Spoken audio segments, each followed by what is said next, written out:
Good evening. I hope you've had a great day today. Welcome to BVJ's Bedtime Stories. I'm Big Voice Jay, and this is a show where we get you ready for a good night's sleep with public domain short stories just for you. Links to all the stories can be found at the show notes at bedtimewithbvj.com. And if you'd like to support the show, there's a Buy Me a Coffee link on every page and post. Tonight's story, The Adventure of Shoscombe Old Place, by author Conan Doyle.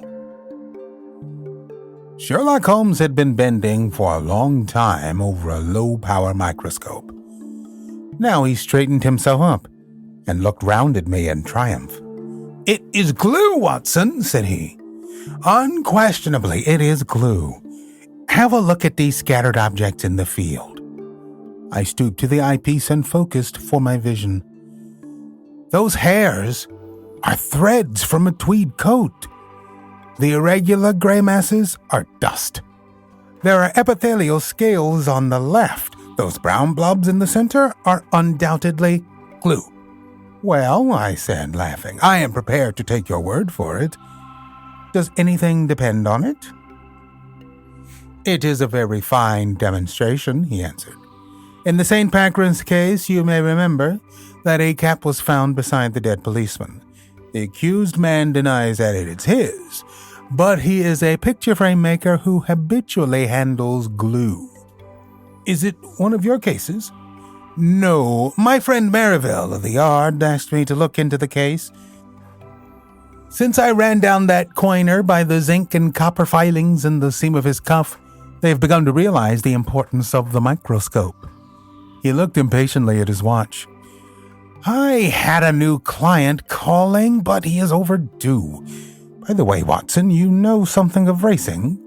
"I ought to. I paid for it with about half my wound pension." "Then I'll make you my handy guide to the turf. What about Sir Robert Norberton? Does the name recall anything?" "Well, I should say so. He lives at Shoscombe Old Place, and I know it well, for my summer quarters were down there once. Norberton nearly came within your province once." "How was that?" "It was when he horsewhipped Sam Brewer, the well-known Curzon Street moneylender on Newmarket Health. He nearly killed the man." "Ah, he sounds interesting. Does he often indulge in that way?" "Well, he has the name of being a dangerous man. He is about the most daredevil rider in England, second in the Grand National a few years back. He's one of those men who has overshot their true generation. He should have been a buck in the days of the Regency, a boxer, an athlete, a plunger on the turf, a lover of fair ladies, and, by all accounts, so far down Odd Street that he may never find his way back again." "Capital, Watson, a thumbnail sketch. I seem to know the man. Now, can you give me some idea of Shoscombe Old Place?" "Only that it is in the center of Shoscombe Park, and that the famous Shoscombe stud and training quarters are to be found there. And the head trainer," said Holmes, "is John Mason. You need not look surprised at my knowledge, Watson, for this is a letter from him which I am unfolding. But let us have some more about Shoscombe. He seemed to have struck a rich vein." "These are the Shoscombe Spaniels," I said. "You hear of them every dog show. The most exclusive breed in England. They're the special pride of the lady of Shoscombe Old Place. Sir Robert Norberton's wife, I presume." "Sir Robert has never married. Just as well, I think, considering his prospects. He lives with his widowed sister, Lady Beatrice Falder." "You mean that she lives with him?" No. The place belonged to her late husband, Sir James. Norberton has no claim on it at all. It is only a life interest and reverts to her husband's brother. Meantime, she draws the rents every year." "And brother Robert, I suppose, spends the said rents?" "That is about the size of it. He's a devil of a fellow and must lead her a most uneasy life. Yet I have heard that she is devoted to him." "But what is amiss at Shoscombe?" "Ah, that is just what I want to know. And here, I expect, is the man who can tell us." The door had opened, and the page had shown in a tall, clean-shaven man with a firm, austere expression which is only seen upon those who have to control horses or boys. Mr. John Mason had many of both under his sway, and he looked equal to the task. He bowed with cold self-possession and seated himself upon the chair to which Holmes had waved him.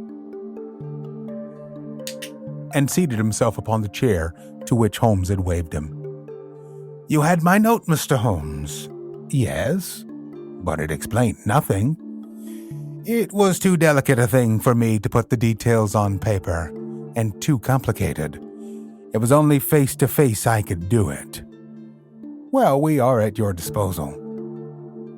"First of all, Mr. Holmes, I think that my employer, Sir Robert, has gone mad." Holmes raised his eyebrows. "This is Baker Street, not Harley Street," said he. "But why do you say so?" "Well, sir, when a man does one odd thing or two odd things, there may be a meaning to it, but when everything he does is odd, then you begin to wonder. I believe Shoscombe Prince and the Derby have turned his brain."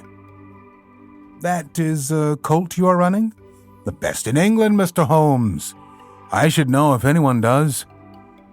Now I'll be plain with you, for I know you are gentlemen of honor and that it won't go beyond the room. Sir Robert has got to win this Derby. He's up to the neck, and it's his last chance. Everything he could raise or borrow is on the horse, and at fine odds, too. You can get 40s now, but it was nearer the 100 when he began to back him." "But how is that if the horse is so good?" "The public don't know how good he is. Sir Robert has been too clever for the touts. He has the prince's half-brother out for spins. You can't tell them apart. But there are 2 lengths and a furlong between them when it comes to a gallop.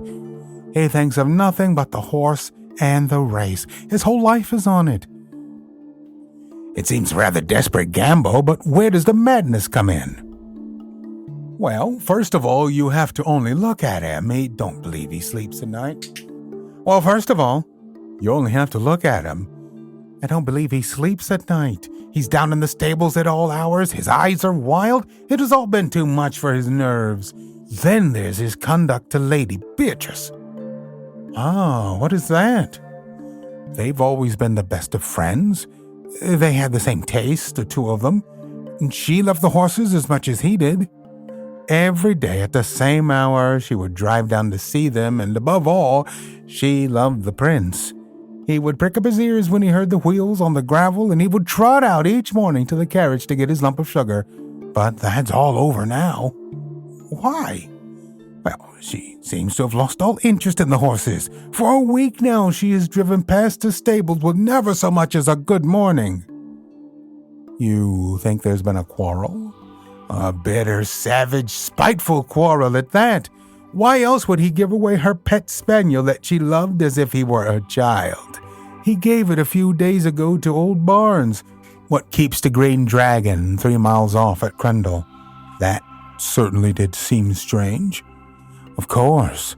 With a weak heart and dropsy, one couldn't expect that she could get about with him, but he spent 2 hours every evening in her room. He might well do what he could, for she has been a rare good friend to him. But that's all over, too. He never goes near her, and she takes it to heart. She's brooding and sulky and drinking. Mr. Holmes, drinking like a fish." "Did she drink before this estrangement?" "Well, she took her glass, but now it is often a whole bottle of an evening. So Stevens, the butler, told me. It's all changed, Mr. Holmes, and there's something rotten about it. But then again, what is Master doing down at the old church crypt at night? And who is that man that meets him there?" Holmes rubbed his hands. "Go on, Mr. Mason. You get more and more interesting." "It was the butler who saw him go. 12 o'clock at night and raining hard. So next night I was up at the house, and sure enough, Master was off again. Stevens and I went after him, but it was jumpy work, for it would have been a bad job if he had seen us. He's a terrible man with his fists if he gets started, and no respecter of persons, so we were shy of getting too near, but we marked him down all right. It was a haunted crypt that he was making for, and there was a man waiting for him there. What is this haunted crypt? Well, sir, there's an old ruined chapel in the park. It's so old that nobody could fix its date. And under it there's a crypt which has a bad name among us. It's a dark, damp, lonely place by day, but there are few in that county that would have the nerve to go near it at night. But Master's not afraid. He never feared anything in his life. But what is he doing there in the night-time? Wait a bit, said Holmes. You say there's another man there. It must be one of your own stablemen or someone from the house. Surely you have only to spot who it is and question him. It's no one I know. How can you say that? Because I've seen him, Mr. Holmes. It was on that second night. Sir Robert turned and passed us, me and Stevens, quaking in the bushes like two bunny rabbits, for there was a bit of a moon that night. But we could hear the other moving about behind.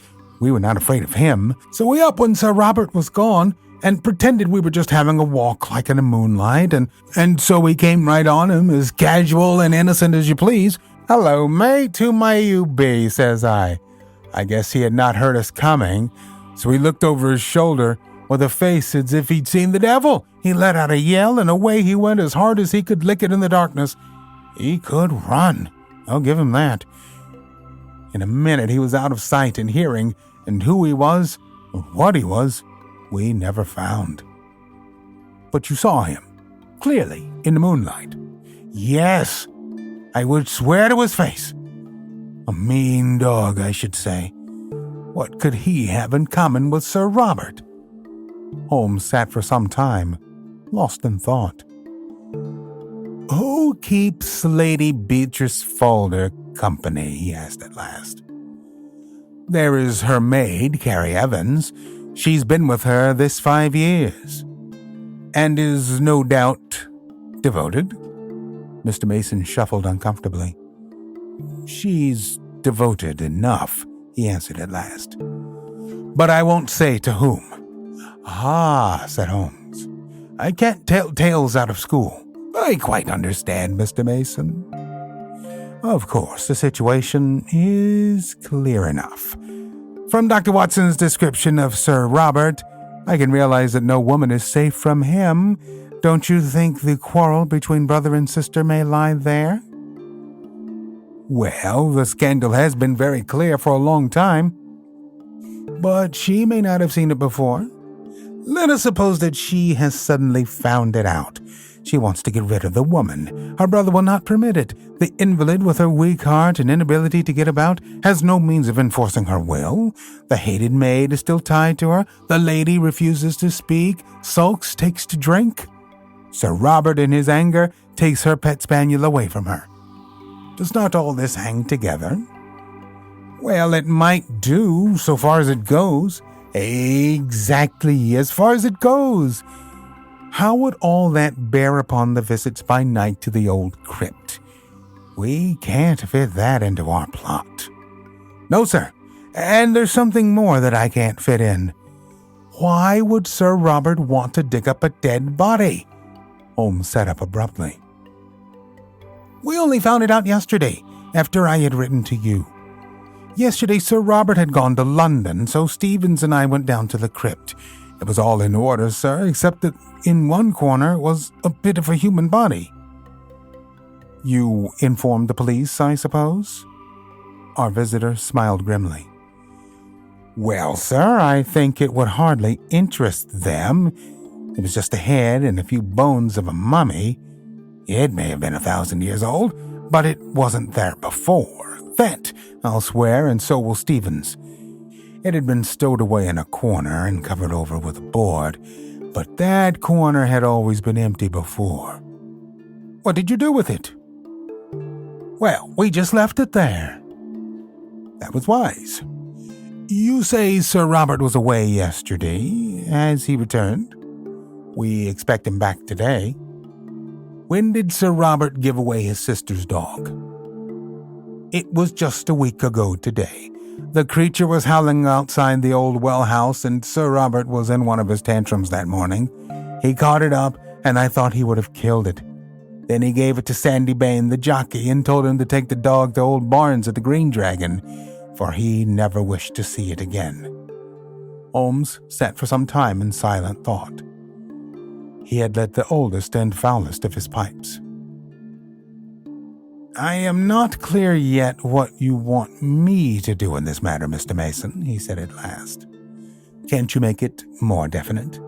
"Perhaps this will make it more definite, Mr. Holmes," said our visitor. He took a paper from his pocket, and, unwrapping it carefully, he exposed a charred fragment of bone. Holmes examined it with interest. "Where did you get it?" "There is a central heating furnace in the cellar under Lady Beatrice's room. It's been off for some time, but Sir Robert complained of cold and had it on again.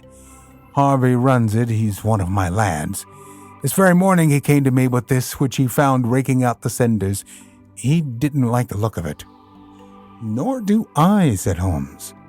"What do you make of it, Watson?" It was burned to a black cinder, but there could be no question as to its anatomical significance. "It's the upper condyle of a human femur," said I. "Exactly." Holmes had become very serious. "When does this lad tend to the furnace?" "He makes it up every evening and then leaves it." "Then anyone could visit it during the night?" "Yes, sir." "Can you enter it from outside?" "There is one door from outside. There is another which leads up by a stair to the passage in which Lady Beatrice's room is situated." "These are deep waters, Mr. Mason, deep and rather dirty. You say that Sir Robert was not at home last night?" "No, sir." "Then, whoever was burning bones, it was not he." "That's true, sir." "What is the name of that inn you spoke of?" "The Green Dragon." "Is there good fishing in that part of Berkshire?" The honest trainer showed very clearly upon his face that he was convinced that yet another lunatic had come into his harassed life. "Well, sir, I've heard there are trout in the mill stream and pike in the Hall Lake." "That's good enough. Watson and I are famous fishermen, are we not, Watson?"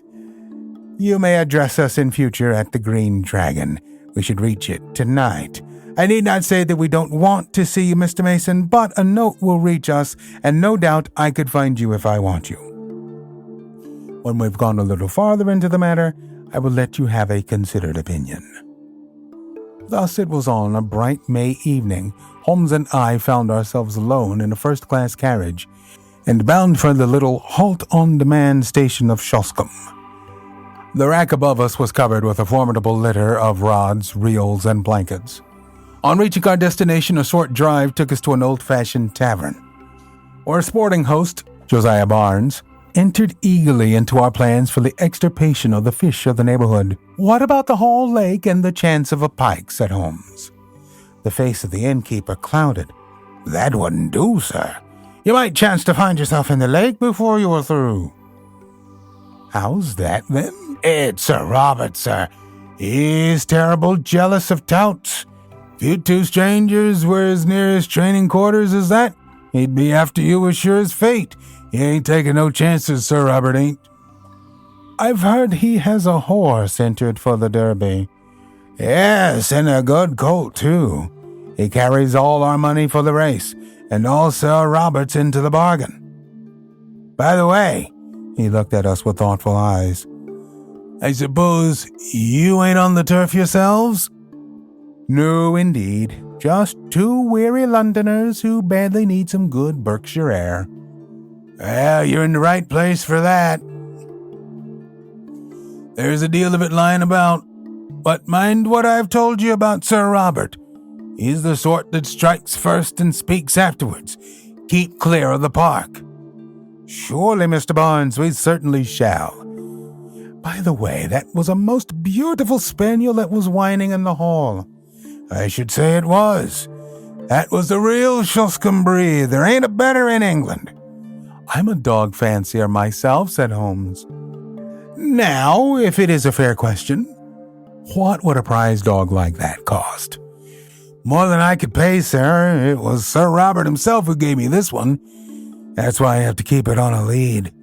It would be off to the hall in a jiffy if I gave it its head."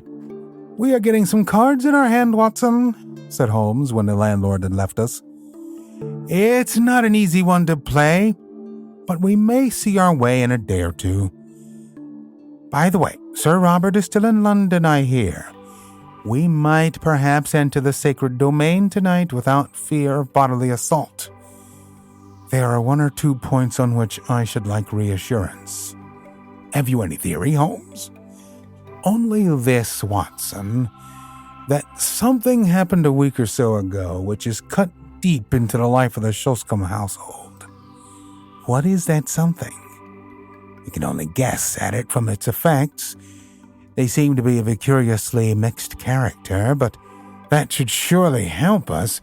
It is only the colorless, uneventful case which is hopeless. Let us consider our data. The brother no longer visits the beloved invalid sister. He gives away her favorite dog. Her dog, Watson. Does that suggest nothing to you?" "Nothing but the brother's spite." "Well, it might be so, or... Well, there is an alternative. Now, to continue our review of the situation from the time that the quarrel, if there is a quarrel, began. The lady keeps her room, alters her habits, is not seen save when she drives out with her maid, refuses to stop at the stables to greet her favorite horse, and apparently takes to drink. That covers the case, does it not? Save for the business in the crypt. That is another line of thought. There are two, and I beg you will not tangle them. Line A, which concerns Lady Beatrice, has a vaguely sinister flavor, has it not? I can make nothing of it. Well now, let us take up line B, which concerns Sir Robert. He is mad keen upon winning the Derby. He is in debt, and may at any moment be sold up and his racing stable seized by his creditors. He's a daring and desperate man. He derives his income from his sister. His sister's maid is his willing tool. So far, we seem to be on fairly safe ground, do we not? But the crypt, yes, the crypt. Let us suppose, Watson, it is merely a scandalous supposition, a hypothesis put forward for argument's sake, that Sir Robert has done away with his sister. My dear Holmes, it is out of the question. Very possibly, Watson. Sir Robert is a man of honorable stock, but you do occasionally find a carrion crow among the eagles. Let us for a moment argue upon this supposition. He could not fly the country until he'd realized his fortune, and that fortune could only be realized by bringing off this coup with Shoscombe Prince. Therefore, he has still to stand his ground. To do this, he would have to dispose of the body of his victim, and he would also have to find a substitute who would impersonate her. With the maid as his confidant, that would not be impossible. The woman's body might be conveyed to the crypt, which is a place so seldom visited, and it might be secretly destroyed at night in the furnace, leaving behind it such evidence as we have already seen. What say you to that, Watson? Well, it is all possible if you grant the original monstrous supposition. I think that there is a small experiment which we may try tomorrow, Watson, in order to throw some light on the matter. Meanwhile, if we mean to keep up our characters, I suggest that we have our host in for a glass of his own wine, and hold some high converse upon eels and dace, which seems to be the straight road to his affections. We may chance to come upon some useful local gossip in the process. We'll continue our story on our next episode. We are always on the hunt for great stories like these to feature on the show. You can send your suggestions to bigvoicejay@gmail.com. We've got a YouTube channel full of stories from the show. Go to tiny.cc/BVJ Bedtime. If you found some value in our storytelling tonight, don't forget to show the love. There's a Buy Me a Coffee link on every post. Thank you so much for listening. Good night. Diamond Club hopes you have enjoyed this program.